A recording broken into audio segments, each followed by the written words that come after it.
Happy New Year and welcome back to another video. Today, as you saw from the title, it might not be the most positive one. It's gonna be talking about my plans for 2020, my coverage of 2020, and so on. Firstly, I want to say that it's been a little while just because my PC decided to die again.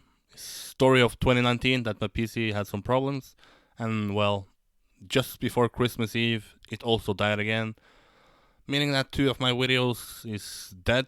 Trackmania Rewind video with all the esport moments from 2019 is gone, and also the road to victory with Kappa is gone. But anyway, we are new. Have a new year. We have some new chances. We have a new chapter. But before that, let's recap 2019 a little bit. Gaming Winterfest, Gamers Assembly, Cerreto Cup, and Trackmania Grand League was the event that I covered. Been really fun. The most fun I've ever had in Trackmania. The most work I've ever done in Trackmania. I believe that 2019 is the year with the most amount of interviews done, the most amount of event coverage done, and I feel proud to say that I'm more or less the only guy you can thank for that. And if you then start to review the coverage of 2020, as it looks like right now, it's not looking promising for myself. I'm back to where I essentially started with no support. I got support for Gaming Winterfest Gamers Assembly by Team Sampi that paid that trip, and also Nadeo paid for Trackmania Grand League. Straight Cup I paid myself, but besides that, I got the three other trips sponsored, and that is essentially the reason why I covered Trackmania in 2019. That I got help and got the thing covered. Now, Nadeo said that they can pay a percentage of the flight to Lyon, and I have to find someone else to pay for it or pay it myself. That's fair. At least they want to support me. That's more than anybody else wants to do, at least in terms of orgs in Trackmania. But that is not gonna, a percentage is not gonna help me there. I don't think. If I look at the amount they offered me, it's essentially at 1/6 of the flight because it's expensive to go from Norway. I, of all people, know that it's expensive to travel from Norway to France. I paid for 3 trips myself, if you take Giant Cup and Trackmania World Championship and then Cerreto Cup. So yeah, and if I don't get support for events, I don't see it being logical for me to stay around and using all my money on Trackmania coverage. I saw this, I have to be honest, I saw this as an investment once I started at Giant Cup at the Trackmania World Championship. I saw, okay, let's pay for 2 events myself, see what chances that can bring me to produce something brand new for Trackmania. Maybe I get some orgs sponsoring me, maybe I get some orgs paying me salary, maybe Nadeo picks me up and want to employ me, maybe a news outlet wants to hire me. And essentially that was what's happening. Team Sampi hired me and paid for the events that Kappa and Twin qualified for, which was Gaming Winterfest and Gamers Assembly. Unlucky they didn't qualify for Cerreto Cup, so I had to pay for that myself. But then again, I saw Cerreto Cup as an investment. I saw that this is the biggest spotlight Trackmania has. If I wanna be serious about my investment, this is the event I should be looking to, and that made that Nadeo offered me to help for Trackmania Grand League. But then I guess I saw that the views for that event wasn't too high in terms of my interviews and in terms of overall. So it's not logical to pay that amount of money in terms of the views you get. But I think that you also should view this as an investment. If you want Trackmania to grow, if you want Trackmania to become big, if you want to take it to the next step, I personally believe, and I think more or less everybody should agree on this, that having event coverage, having player coverage, having news about this game is one of the fundamentals a game needs to have before becoming a relevant esport. It should be easy to find interviews with players about how the character is, what they think about matches before, what they think about matches after. It just helps out building up characters that new fans can attach themselves to, old fans can fall in love with, and so on.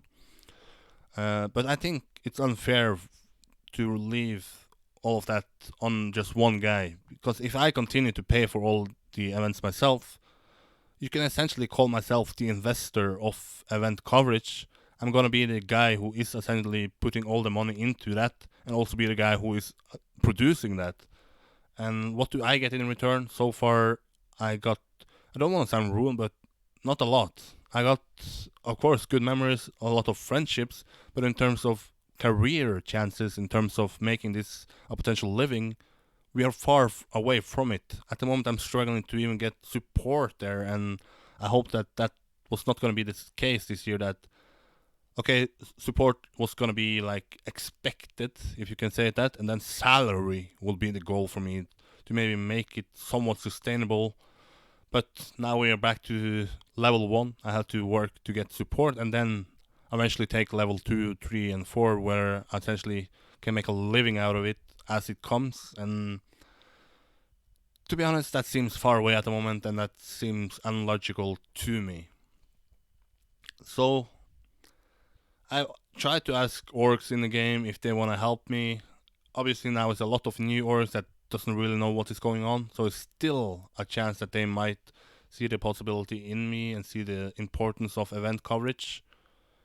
But I think I've shown what I can do in 6 events already. I don't think going to 7 events will change that drastically. If I go to Lyon, that suddenly everything changed. I don't think so. Maybe, but not logical. And if the and I don't think it's a good sign if you go to a first event with so many new orgs that okay, this game doesn't have anybody who's covering it. What is this game really about? So I hope everybody think a little bit about it. Maybe can help me out. Maybe know somebody that can help me out. Maybe you personally want to help me out. Then you have the Patreon page. Maybe you know some orgs that I can contact, some news outlet I can contact, or maybe even Nadeo, try to motivate them to say that this is important, this is something we value. Maybe not the views are coming in, but that you value it at least personally. And by the way, I don't want to make this a video about okay, Nadeo is not paying for me like they did at Trackmania Grand League, because I'm truly appreciated that they actually supported me. That is one of the biggest motivational boosts I ever gotten in Trackmania, that the official game developers are paying for me. They viewed that as important, what I do, and that I was honestly surprised when they actually offered me, and I'm truly grateful for Alinoa and all the others in Nadeo for actually paying for that trip. And I understand that it's not logical, but maybe they also should view this as an investment. But I just want to make it clear that I'm thankful for them supporting me instead of being sad about them taking back the full support. At least they support me, like I said, some percentages at the moment. So, if I'm honest, the coverage of 2020, like I expected or talked about now, seems to be not too, what to say, too positive, not too likely. And I think I'm the guy. If you take away something, the biggest carrot, the biggest motivation I have in the game is to go to event.